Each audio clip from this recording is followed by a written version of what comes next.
This podcast discusses paranormal activity and other topics some might find disturbing. Listener discretion is advised.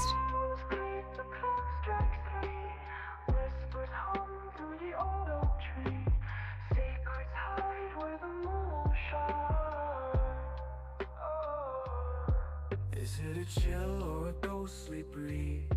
A knock, a tap, what do you believe?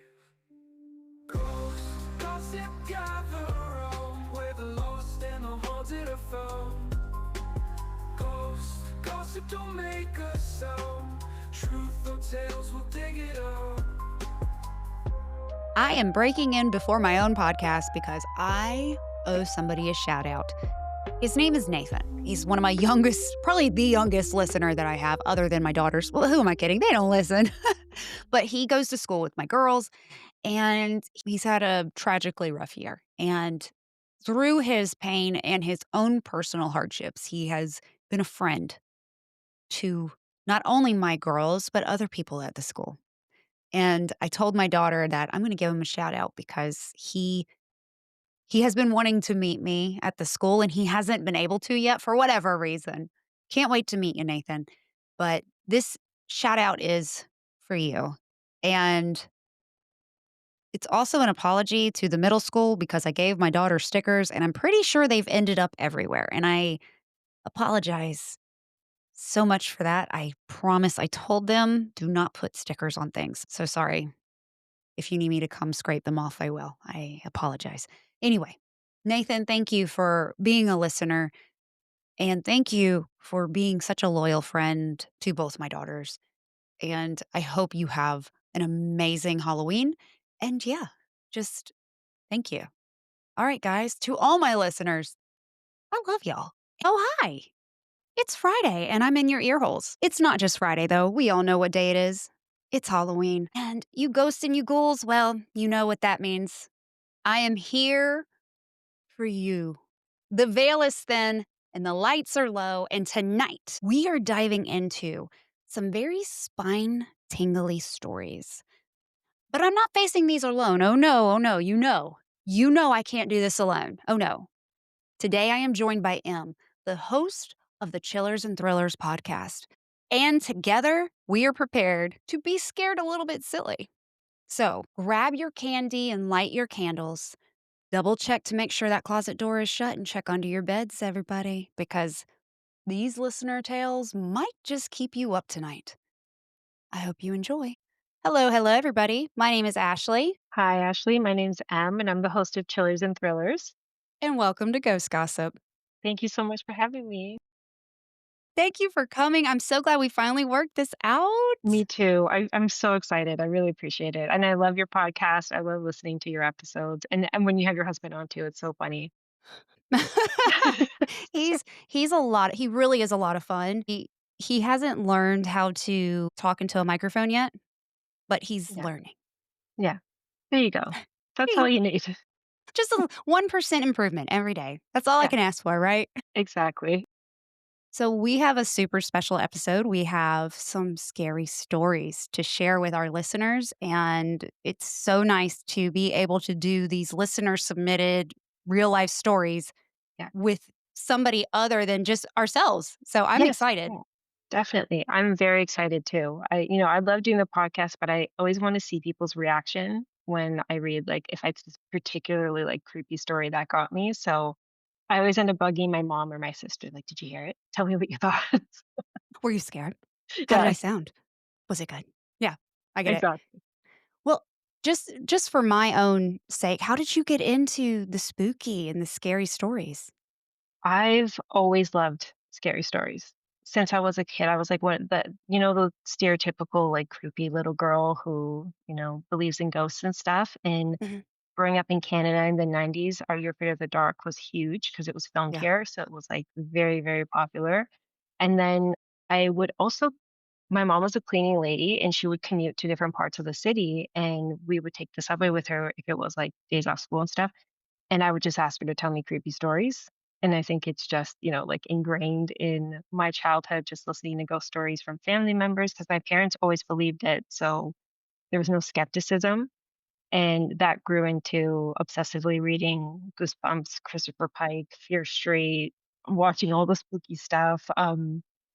Just kind of like, yeah, it just kind of grew into that. So it's just I always love it. been a part of who I am.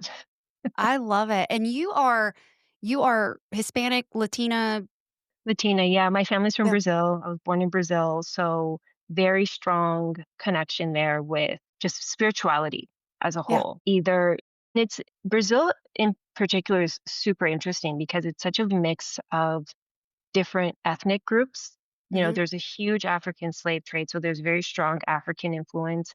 There's a lot of Japanese also, big Japanese population, Armenian. So it's just like it is literally like a melting pot. And people strongly, they have like this European kind of Christian Catholic beliefs because we were colonized by the Portuguese, but it's also interwoven with African spiritualism, Yeah. or there's a religion that's very popular in South America, but very popular in Brazil called Spiritism or Espírita in Portuguese, which mixes this French philosopher Allan Kardec and his belief in like spiritual planes and spirituality. I don't do it justice, but I grew up with a family member who practices it. And you also grew up living in Sao Paulo. If you're at the beach or on the street, you'll see offerings to different deities, and that's Umbanda, which is this African religion. So it's really like mixed into the whole spiritual beliefs, which I think is fairly common with a lot of people of Latin heritage. Mhm.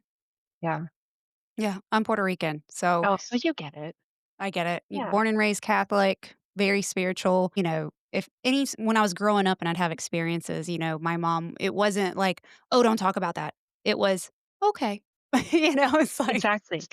If you're having a slew of bad luck, my mom would or my dad would, like light a white candle, say a prayer, but then also ask somebody who is practicing the different religions to make an offering to like clear whatever bad stuff is going on. okay, well, that makes me feel better because, like, we've had a lot of negativity in the house. Just we've had a lot of loss this summer, and it's been felt collectively by all 5 of us. So it's like there's just negative energy in the house. And Yeah. so, like, I just walk through and I'm cleansing, I'm lighting candles, and my kids are like and I'm like, Just let me be, Yeah, okay? Stop judging me. exactly. Just you'll I'm living thank my me best later. life." Yes, you will feel better. Here, put this crystal under your pillow. Leave an offering. Leave an offering for the saints. So, I was trying to cleanse the other day, and, like, I have these little crystal things, and I was putting them in my kids' pillows, and they're like, "Why?" And I'm like, Just sleep on it, okay?" "Well, I Yeah, can't sleep on that." I'm like, "Just do it." They think I'm exactly. crazy. You know what? I'm a good mom, Yeah, okay? exactly. I'm taking care of you. Don't worry about Yes. it. "Are you fed? Yes, Do you have a roof over your head? Okay, stop complaining. Alright. exactly. Sleep on this rock, thank you." A little crystal won't hurt you. It is only T90. Like, There it's you like, go. you Yeah. can't feel it, Princess and the Pea, get over it, come on. Okay, so do you wanna go first? Because Yes. I Yeah. would love for you to go first. Okay, absolutely. Okay, The first story I'm gonna share is actually based on what my parents experienced, and this story's been told. This is like our family lore at this point. We all know the story, and it's one of those stories I would ask my parents to retell me. So, a bit of a background, my parents met, they were working together. They were both in relationships at the time. My mom had married, she was going through a divorce. My father was engaged, long-term engagement that he was, not they just weren't happy. So he ended his engagement. My mom was divorced. About a year later, they started dating. But, a lot of gossip going on. A lot of Latin American people love to gossip. So it people were trying to maybe say that there was something nefarious going on before, particularly members of my dad's family. mm. That's a non-horror gossip story if you want to hear non-ghost gossip. I understand, I Yeah. understand. So that's the bit of a background. And in Brazil, there is a religion that's called Umbanda, which makes offerings for saints, and they're very much white magic. So they do not believe in curses or anything like that because it's threefold that'll come back to you. You will pay the price for that. But there's some people who do practice more of the superstitious demonic black magic. And that kind of divides people who practice Umbanda and practice Candomblé. And it's kind of more like a Santeria type of approach to life. So that's the bit of a background. And a lot of the time, people who practice, who do these offerings, which we call Macumba, are also Catholic or Christian. There's kind of like an overlap there, and it's not, they don't see it as being opposite to one another. They just see it as something that they can use and leverage. Okay. So on to my story. So my father had broken off an engagement a few months prior, almost a year, to him and my mom starting to date. They had been coworkers for a while at this point. My mom's family is from the north of Brazil, which is an area called Ceará. And I've previously mentioned in one of my previous episodes that a lot of this, we could equate the stereotypes to that region of Brazil to people from like Appalachia region. They're seen Oh, as okay. lazy, low intelligent, just kind of a hick vibe. So my dad, this was 70s, early 80s. My dad was from like a middle class family. They looked down on my mom and him dating, especially on my mom. They thought, all of that just kind of wrapped into them just not being happy with the relationship. During this time, my dad's fiance had also ingrained herself into his family. She was friends with his sisters, his mom. Like this, it was more of a long term relationship where they saw her as a family member. So that kind of added to this resentment they had to my mom. So flash forward 2 years, my parents are married at this point. My mom was pregnant with my sister, who ended up being born premature. She almost passed away. She was born at 7 months, so she was in the ICU for a bit. My mom also had a very difficult delivery with my sister, so she was hospitalized. And they end up going home, and my dad goes to visit his family, and he's told that there's some gifts there that were dropped off from friends and family. This was like a neighborhood; everybody knew each other. So when everybody heard he had a daughter, everybody went off and dropped off gifts. So he also has a very large extended family. It's like godparents that we consider family, biological family. So a lot of people overall just dropping things off. So about a month after my sister's born, my dad goes over with the baby to introduce my sister and to pick up these gifts. There's a few different gifts, just typical baby stuff or handmade items. And they were set aside for my parents, and my dad picked them up that night. So when they arrived home, they're unpacking the presents, and my dad notices a black and red blanket among the gifts. So there's no tag, no card with it, nothing to like denote who gave it. My parents both thought it was strange because black and red is not a baby color at all. Okay. Just my mom says, it was such a jarring thing to see among these like soft, cute baby things, but they're new parents, very tight budget. So they weren't going to be turning away a gift, and they put it away in a closet. But my dad says he asked my mom not to use the blanket. He didn't like the feeling he got when he first saw it. A few days later, there's a cold spell in the city. And if you're from Sao Paulo, it gets very damp and cold. And the houses, I don't know now, I don't think so now, but at the time, there's no really like central heating because it's a hot country. So when it gets cold, it gets pretty cold inside the house. Um, So my sister at the time, also because she was a preemie, she had some medical issues and she had really serious acid reflux and she would throw up a lot.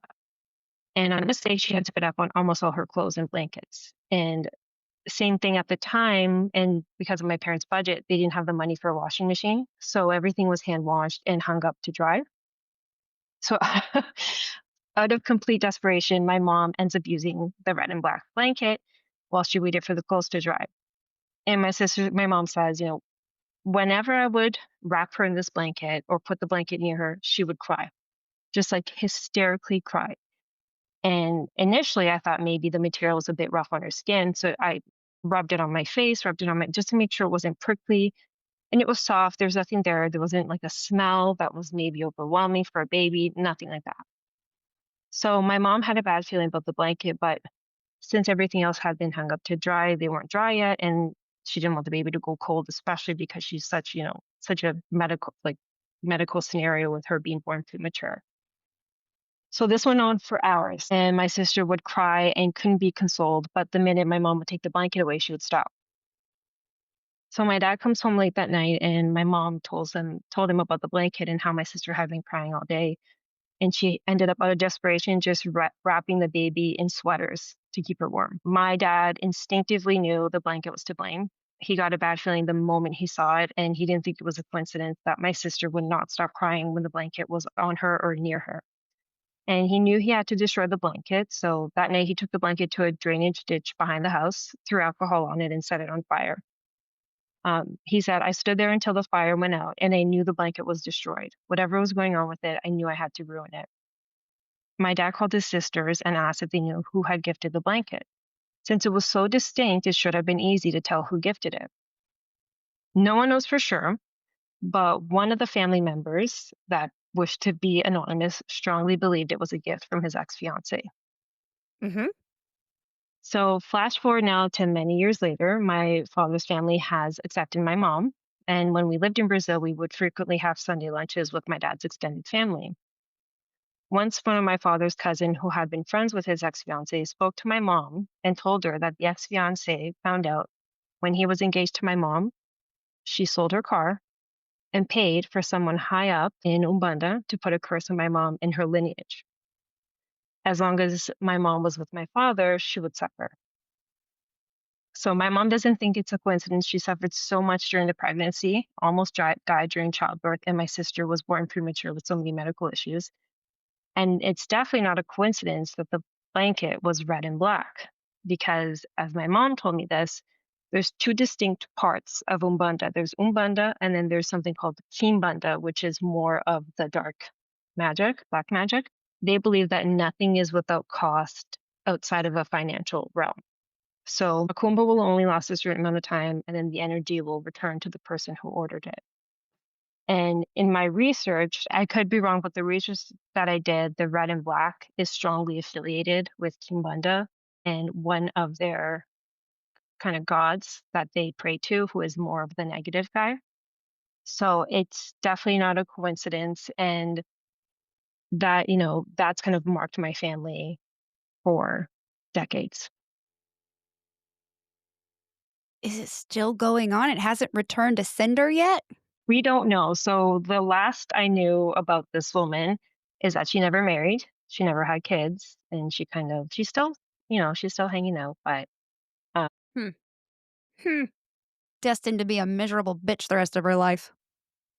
Let it go, lady. yeah, yeah, Jeez. If somebody doesn't want to be with you, why?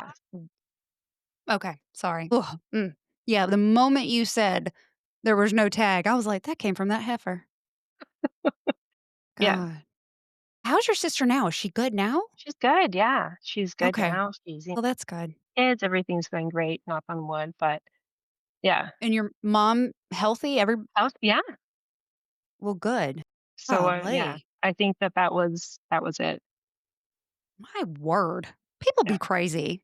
Like, yeah, to I sell your don't. Well, car, to yeah, sell you your car to sold your yeah, car? That is commitment on another level. You need your head examined. If you're going to sell your especially in Brazil, like, 'cause and mhm, especially back in the 70s, 80s, at this time period, wherever yeah, it was, if you had a car to begin with, especially if you were in an area that maybe wasn't, as populated or wasn't the revenue, so you know what I mean? Like, yeah, it's like a yeah, exactly. luxury. You have a vehicle and you sell it to curse somebody?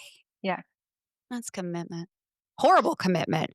Wrong commitment. Don't for do that, commitment. people. Yeah, Jesus. I I don't understand. I don't like curses. Like I don't or like yeah, hexes. I'm like cuz I truly believe karma. yes, a hundred What you percent. what you put out will That's come coming back. back.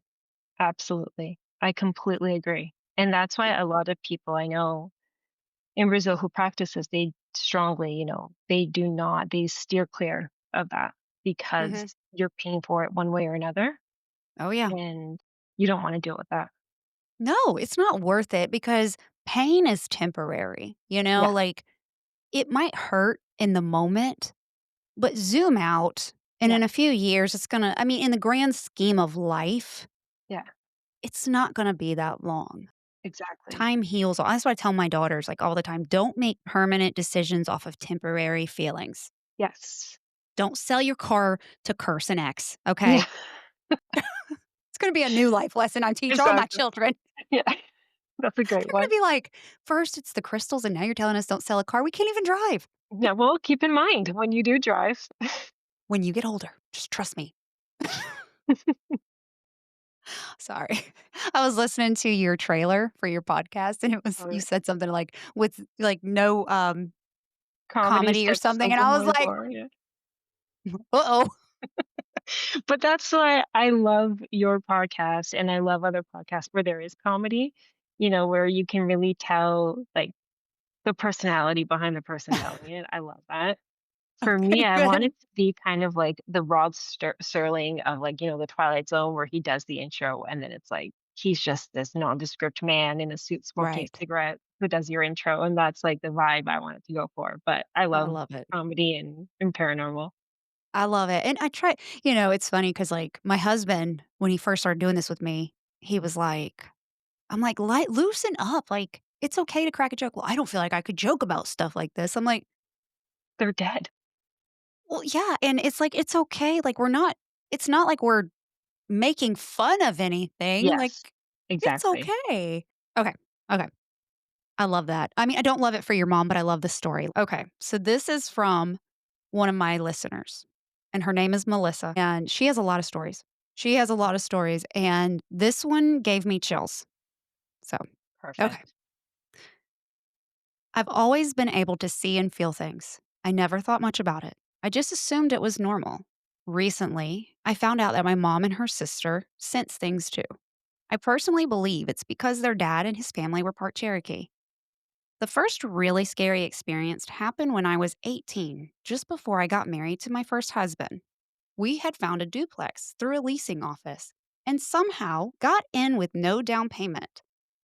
That should have been my first red flag, but I was young and excited to have my own place for the first time ever. The leasing agent gave me the keys and told me to check it out before deciding. She never went to the duplex with us. She mentioned that it had a few holes in the wall that needed repair and some spray paint art. My dad helped me patch and paint the walls, but my mom refused to go in. She said something about the place felt really off and made her extremely uneasy, which wasn't like her at all. So she stayed out front while we worked.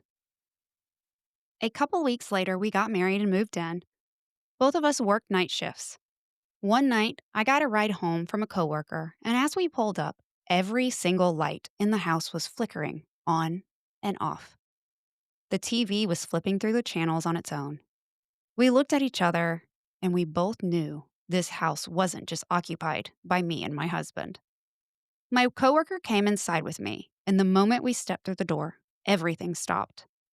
We talked for a few minutes, and although it felt strange, neither of us sensed anything evil or dangerous. This kind of activity happened a few more times over the next couple of weeks. Then, about 6 weeks in, my husband was called into work early one evening, leaving me home alone with our two rescue pups. It was the first night I'd ever been alone there. Around 7 or 8 p.m., both dogs started growling and trying to get out of the house. I had the bedroom window open to the backyard. West Texas nights in October are pretty warm, and one of the dogs actually pushed through the window screen to get out. Once outside, they kept barking and growling nonstop. They were usually quiet dogs, so this was completely out of character. Then suddenly, the radio in the living room turned on full blast.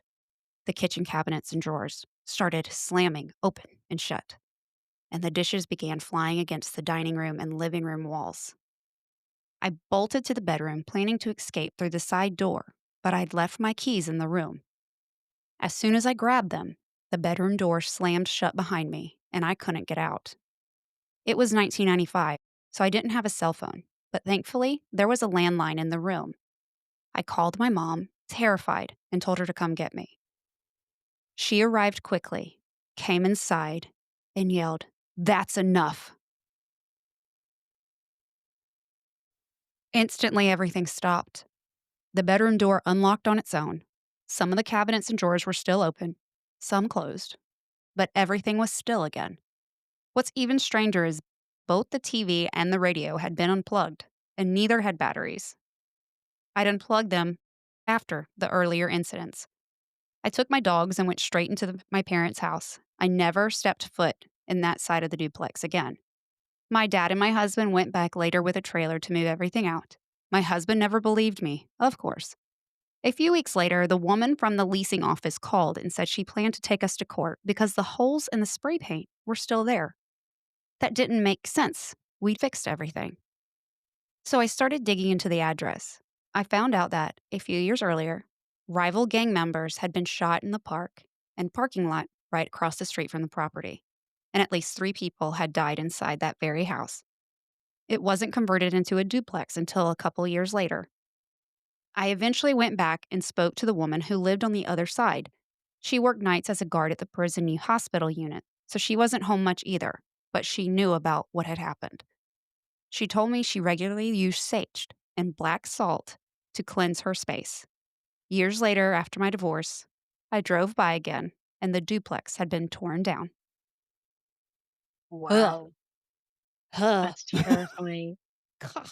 Yeah, Ah. that's poltergeist. I feel like Oh, it's yeah. some when it's a violent death or like a sudden death, usually the stories that I found, it translate into a poltergeist type of Mhm. activity, Yeah. like that kind of Yeah. unsettled, Mhm. like anger, Mhm. towards whoever's living there. Yep. I had a haunted house, and then there was poltergeist activity. It wasn't like that, but it was probably enough to scare a lot of people. Yeah, With me, I was like, "Stop it." yeah, But it scared me in the beginning.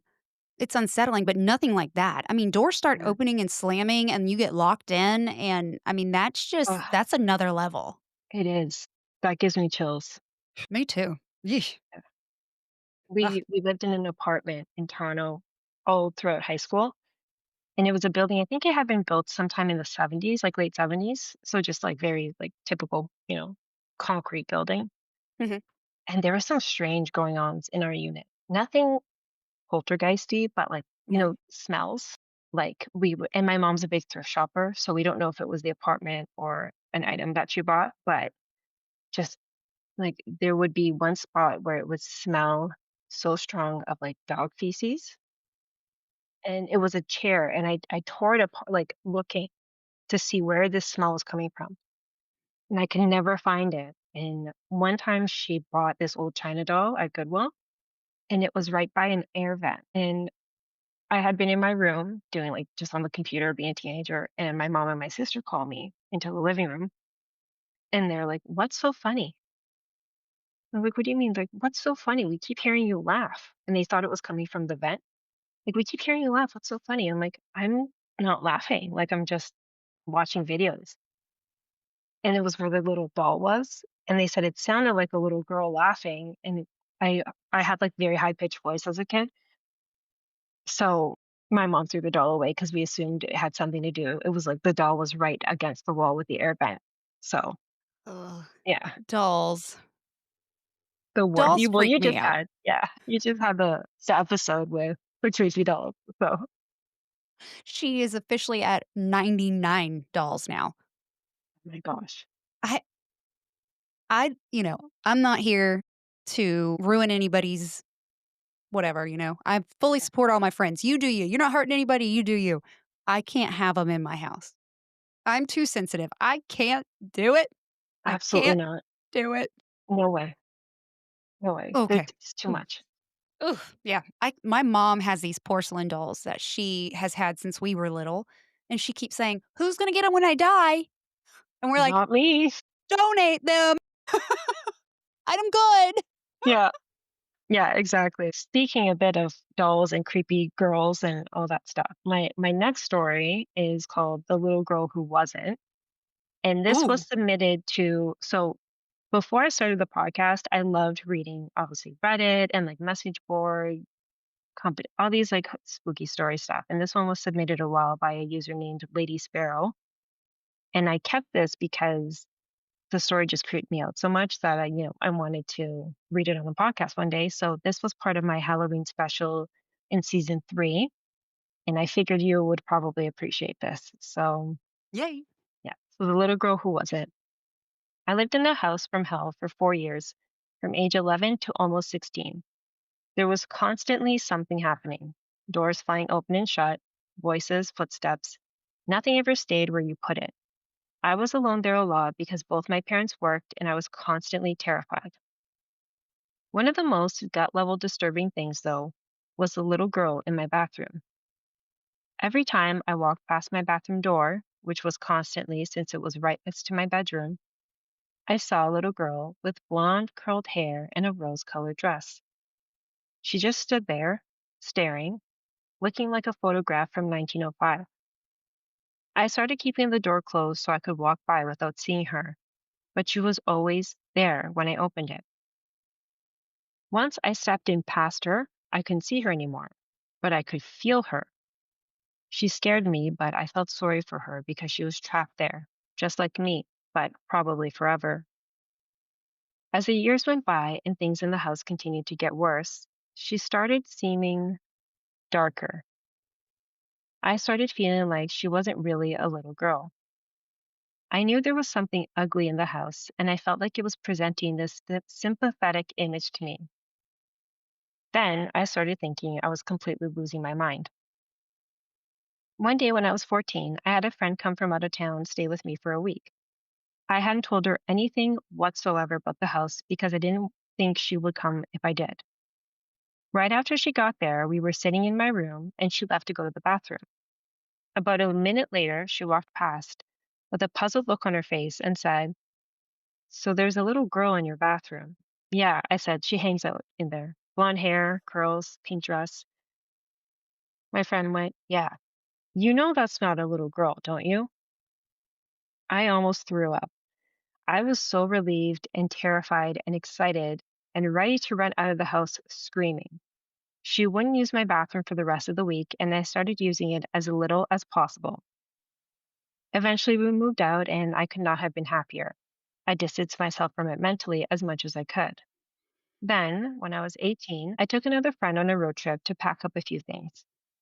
I left I left in the house. Sorry. Took a road trip to pack up a few things I'd left in the house.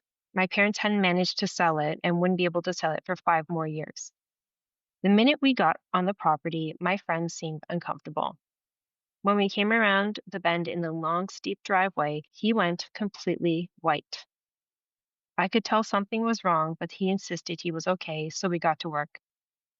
After a while, he asked to use the bathroom, and I directed him to mine. Not 20 seconds after he left, he comes running back in, gasping for breath, and slammed the bedroom door behind him.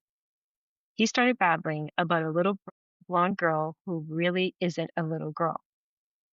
All of a sudden, he went dead still, looked me in the eye, and very solemnly said, "She's not happy with you. You left, and you weren't supposed to." We threw whatever we could grab in 2 trips in my car and got the F out of there at top speed. Oh, wow. Yeah. Ugh. Mhm. Ugh. How do you feel about kid spirits? It depends, because a lot of it I feel, and I think this has been become a bit more understood in like the paranormal community. A lot of the time, whatever religious denomination you are, but children spirits automatically go to Mhm. heaven or the better part of the spiritual realm because they're children, right? Right. So a lot of the time I find that any story that involves a child as a spirit or a ghost is more likely demonic, Mhm. copying, a Yes. child. Or in some cases, I know there was some poltergeist cases where there's multiple spirits in a house where they're being kind of like trapped by like the dominant negative You're right. energy. Mhm. They How can't about you? move. Exactly. Yeah. Yeah. Yeah. That makes sense. So I feel that way about little children spirits as well, that I've never met, I say meet, like I meet them, but I've never had any encounters with an actual child spirit that I knew was an actual child. I've had Right. nightmares where I opened my closet door and there was a little girl in the closet with black eyes, and I'm like, "Oh," and I like wake up and I'm like, "What was that?" But I've Yeah. never had like any true encounters with real children. Oh my god, I was like, I can't even talk right now. But a true child spirit, I have friends that are mediums and they love them and they're like, they're not demonic. But I think they are probably trapped because of what happened to them and where they are. Right. Ugh. I wonder if it actually was an actual little girl, which I don't think it was, Mhm. what could have happened to her there, you know? Yes, exactly. Ugh. Ugh. Ooh, that ah, my arms, like, just my arms are chilled. Mm. Oh my gosh. Have you ever had any, encounters? No, like, I've always like, strange phenomenon in terms of, like, hearing strange things or things more glitch in the matrix, like, you swear you put something somewhere and it's not there, Yeah. and look all over the place. I've never had, like, a direct encounter. There was one time when we were living in Brazil, we lived over a bakery, but it was a really cool apartment, I and bet it smelled delicious. oh, so good. Yeah.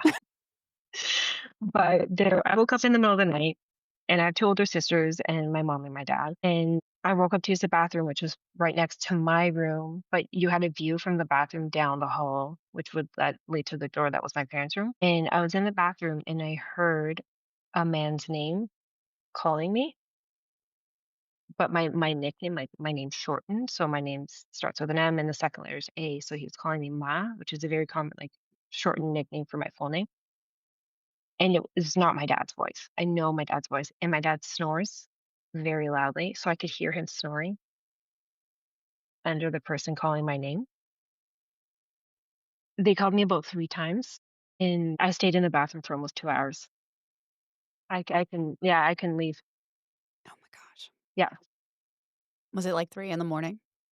yeah, Mhm. Yeah. Okay. Yep. How did I know? Oh, exactly. well, it's fitting that you just had a story about a little girl because my next story is about a doll. Oh, perfect. So it goes in hand in hand. Look at us go. We didn't even plan this. Oh my goodness. Okay. This is also from Melissa.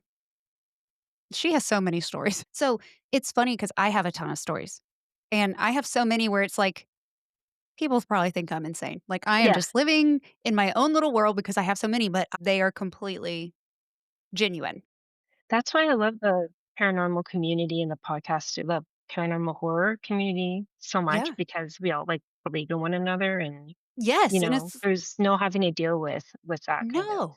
yeah. Every time I'm on somebody's show as a guest, I'm like, I swear I'm not crazy. And they're like, look where you are. We don't think you're crazy. But when I say it, it's like, I sound Yeah. insane.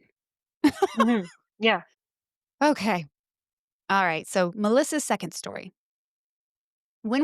Oh, hold on. Let me get some water. I'm starting to smack. I'm starting to hear myself. I hate mouth noises. Me too. It's gotten worse as I've gotten older. Yeah. My husband, I'm like, do you have to chew when you Yeah. eat? I say that specifically to my kids. I'm like, I cannot say I say mouth noises. I'm like, "Please stop making mouth noises." Yes. Please. Yeah. Please. Yeah. I'm about to like jump out the window. Please Yeah. stop. You know what's funny though? My dog can sit there and make all the mouth noises he wants. Like he can eat. And I'm like, you're so cute. It's natural to them. So it's like, it's okay. It's okay. They're so cute. They're like smacking and they're just so happy and they're so cute. But then my husband does it and I'm gonna like, whew. Okay. When we started packing up my childhood home to move my mom's things down with us, my best friend brought her cousin along to help and to take all the dolls my mom had collected. Mom had at least 45 or more. I, more power to all the doll collectors. I just couldn't do it. One of those dolls, though, had something or someone attached to it. I could never be near that particular doll for more than a few minutes without feeling physically sick. Every time I got this heavy, icky, unsettling feeling, along with a deep sadness I couldn't explain. My cousin's friend, who we'll call Kay, walked in and immediately said, "Wow, last night I prayed and asked to be connected to this home."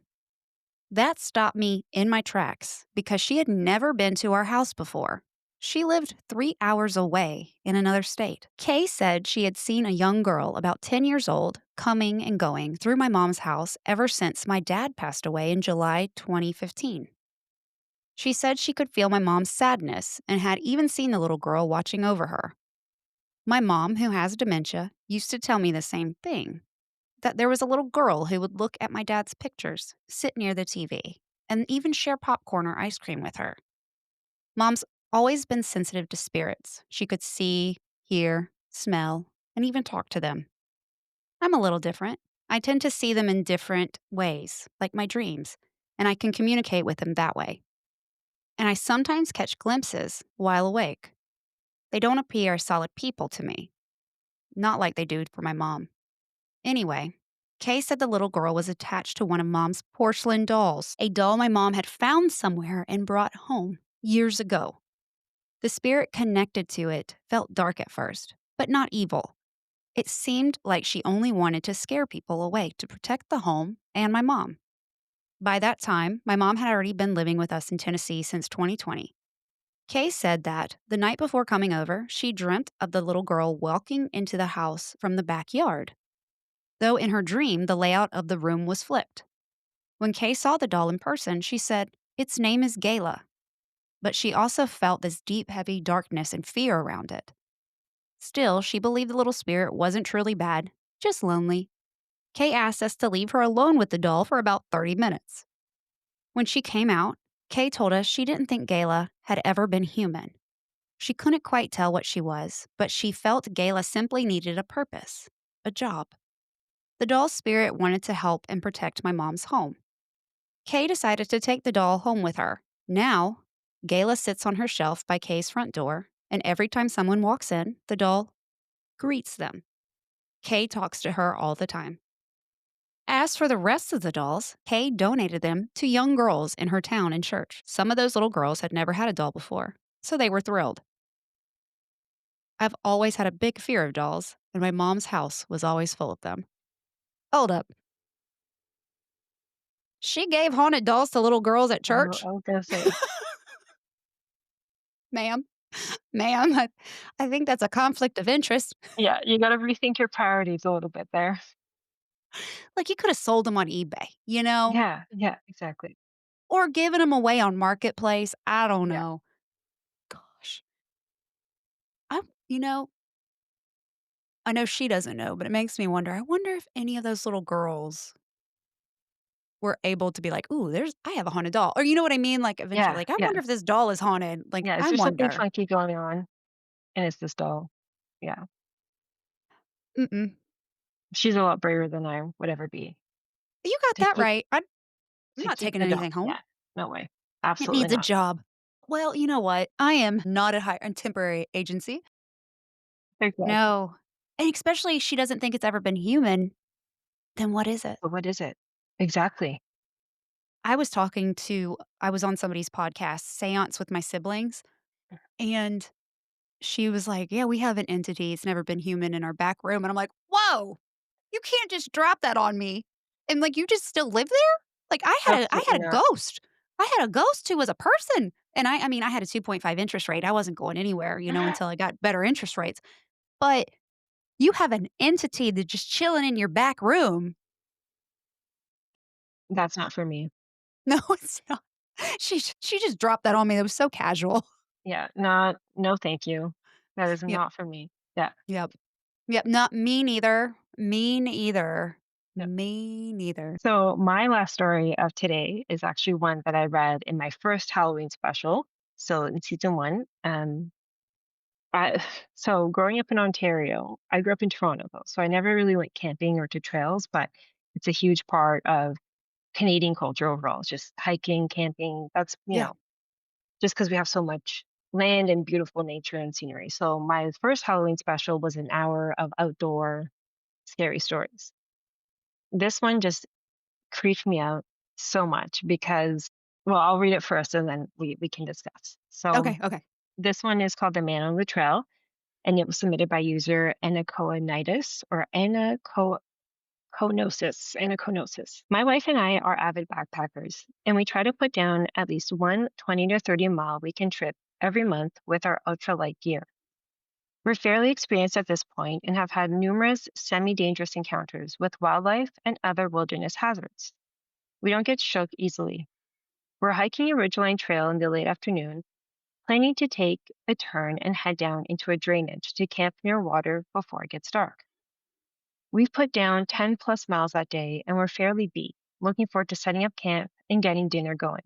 We see a guy coming up the trail towards us as we turn onto the drainage trail, wearing worn out clothes. Up close, he's a white guy of kind of indeterminate age, somewhere between late 30s and late 40s. We acknowledge each other and strike up a little conversation on the trail. The first thing I notice is his accent. It's clearly American, but it's not the accent of the area we're in, and it's kind of, well, old timey. There's kind of a music or lilt to it, not a drawl. It's vaguely familiar, like something I've heard but can't quite recall. My wife is chatting with him while I puzzle his accent out, and then I notice he's covered with tattoos. Weird ones. I have ink, so I'm not one to judge for having a tattoo, but I've never seen anything like these tattoos before. They're not standard hard ass tattoos or pictures. It's almost like writing, but not in any alphabet I've ever seen, and arranged in a way that makes me think they're also a picture, if seen in full, like a magic eye game made up of some indecipherable text inked on a man's skin. I'm now getting an itchy, something is very wrong here feeling from this guy. When I hear him say to my wife, "There's a great campsite down by the stream. Lots of campers have used it." I realize that we're an hour away from sundown and at least 10 miles from anything. And this guy has nothing with him. No backpack, no water bottle, no warm layer. It's autumn and we're rather high up elevation wise. Just the clothes on his back, none of which have anything distinguishing about them. No logos or visible brands of any kind, and quite worn. He's about to get overnighted on the trail without any gear of any kind, and only the one campsite within 6 miles of where we're standing. I hear my wife say, "That's where we're going to camp. Thanks for the suggestion." And he smiles at us. His teeth are pointed. I assume filed and curved inwards to the back of his mouth. I don't mean just his incisors, I mean his front teeth on both top and bottom. I nod my agreement and say, "Enjoy the rest of your hike." Then we continue on. In another mile or two, we get down to the stream, and the campsite is lovely. Beautiful green grass, about 3 inches high, flat, dry, easy water access. However, there's no sign that anyone has camped there in a very long time. As we're looking it over, we find there are a ton of stakes in the ground. You'll usually find a stake or two at high traffic campsites just because people forget them when they're packing up camp in the morning. We found more than 10 of wildly different ages and designs, some old school and rusty, others new and shiny, but none of the grass is bent or broken except where we stepped in checking the site. Wordlessly, we both shouldered our packs and hiked another, thankfully flat and easy, 6 or 7 miles to the next site.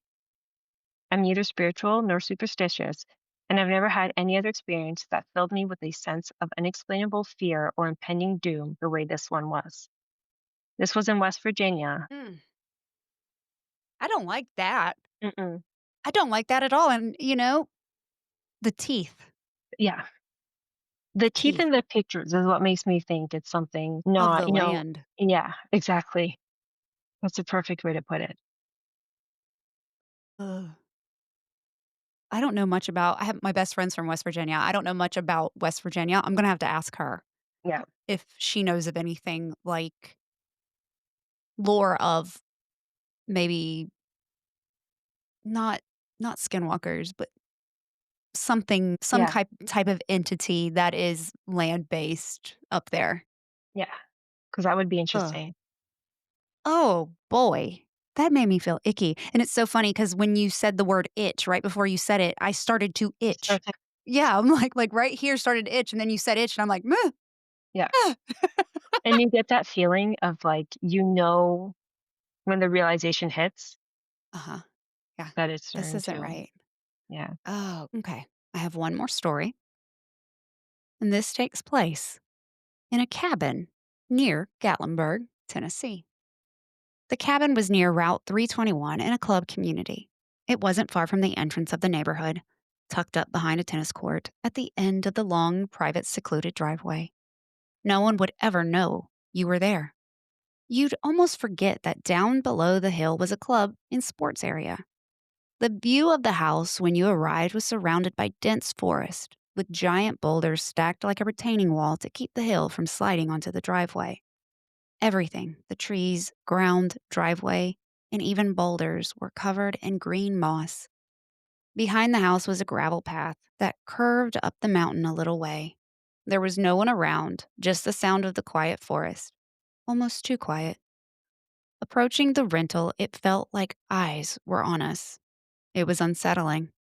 The air felt heavy, like we needed to get inside before we changed our minds. We had brought our two dogs, Lucian and Carolina.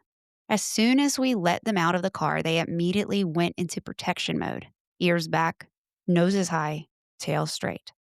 They sniffed the air and pulled towards the mountain path. The whole situation made us uneasy. It was just my husband, our young son, myself, and our two dogs. Out there, we could easily disappear. We walked to the door and struggled to get the key from the combination box. We tried calling the rental agency but couldn't get a cell signal. Eventually, we figured it out, unlocked the front door, and started exploring the house before unpacking. We let the dogs loose and focused on the main floor first, checking each room carefully. You never know. We found nothing strange, so we moved upstairs. The hallway had an odd, crowded feeling to it, claustrophobic and strange. There was a bedroom to the left, and one to the right, and a middle room with a bathroom across the hall.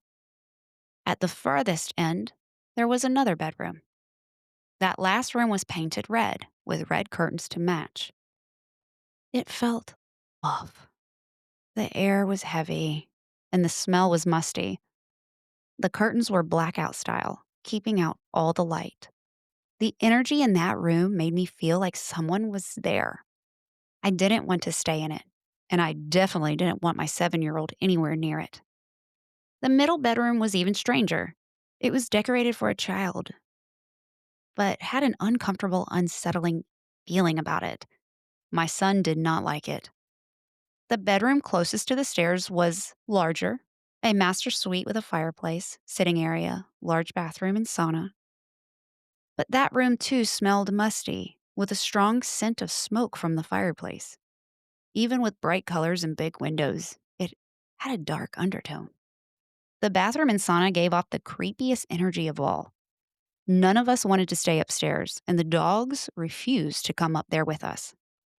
Thankfully, there was another master bedroom on the ground floor. It felt completely different, calm, peaceful, and safe. It had a king-size bed and a pull-out chair, and we all decided to stay together. After unpacking, we ate dinner, watched some TV, and settled in for the night.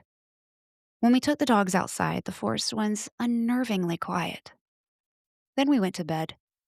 At around 3 a.m., we woke up to the sound of footsteps upstairs. All of us heard it. My son jumped into our bed. My husband grabbed the metal bat we brought for protection and called one of the dogs to go upstairs. But the dog refused to go upstairs. He ran back to me and whimpered at the bedroom door. My husband went up alone while I stood near the stairs with my phone and my keys, ready, just in case. He checked every room, but nothing. No one was there. We returned to bed, locked the door, and kept our bags ready by the door. We tried to convince ourselves it was just a squirrel, or maybe it was just an old creaky house, but it didn't feel that way. The next morning, sunlight streamed through the curtains. When we opened them, the forest was alive again. Birds singing, bugs buzzing, squirrels chattering. It felt normal. It felt comforting. We made breakfast, but I noticed several kitchen cabinets were wide open. My husband swore he hadn't left them that way. We shrugged it off and closed them, cleaned up, and left for the day. The dining chairs were neatly tucked under the table when we left. That evening, we returned just before dark, sat on the back patio, and watched the sunset. A giant hawk glided straight over our heads. It was beautiful. Later, while watching a movie, I went to the kitchen to make popcorn and found all of the cabinets open again. Every single one. Frustrated, I asked my husband and son if either of them had been in there, and both said no. The kitchen was huge, granite countertops, a large island, and more than 10 hanging cabinets, all open. It didn't feel like a prank, it felt intentional. Still, I closed them all, made popcorn, and tried to ignore it. We went to bed later that night, locking our door and leaving the TV on for background noise. We slept through the night until dawn and woke up to find our locked door wide open. Two large styrofoam cups that had held leftover milkshakes were sitting perfectly upright in the middle of the bedroom floor. Not a drop was spilt. The dogs were lying on the bed with us, calm. No guilty looks, no mess. It made no sense. We laughed nervously because what else could it be? Then I went out to the dining room and found all the chairs stacked upside down on the table. My husband came in and stared, speechless. He suggested maybe a cleaner had come in, but the door had been double locked and our door jamb was still in place. Why would anyone quietly unlock our bedroom door, place our drinks in the center of the floor, and leave? I asked. He had no answer. We started to worry. We paid a lot for this rental. Could we really stay 6 more days? That day, we stayed near the cabin, trying to shake off the feeling. When we finally went out for a few hours, we left the dogs with food, treats, and the TV on. Everything was tidy when we left. Cabinets closed, chairs normal. When we returned, the dogs greeted us, frantically, tails wagging but eyes wide. It's like they were saying, "Don't ever leave us here again." Later, my husband said he was going to explore upstairs. He said he'd be right back in like 15 minutes, but we lost track of time. 3 hours passed, and he still hadn't returned. Our son and I went upstairs to find him. The dogs refused to go with us. We searched the first 2 rooms and nothing. But when we reached the last room at the end of the hall, the door was closed. When we opened it, my husband was sitting on the edge of the bed, dazed, like he was in a trance. "Are you okay?" I asked. He blinked and said, "Yeah, why?" "It's been over 3 hours," I told him. His jaw dropped. "I just got up here," he said, insisting only 15 minutes had passed. He had no memory of the time in between. We all went downstairs together, closing each door behind us. It felt like something was following us down the hallway. That night, as I was laying in bed, I heard scratching on the wall near my head. It was loud, deliberate. When I shifted my head a foot to the side, the scratching followed. I could feel it move with me. It didn't stop until I finally fell asleep. Later, 2 loud bangs and footsteps echoed above us. We turned the TV up and huddled together until morning. We were exhausted and terrified and ready to leave. At 7 a.m., we packed our bags quickly.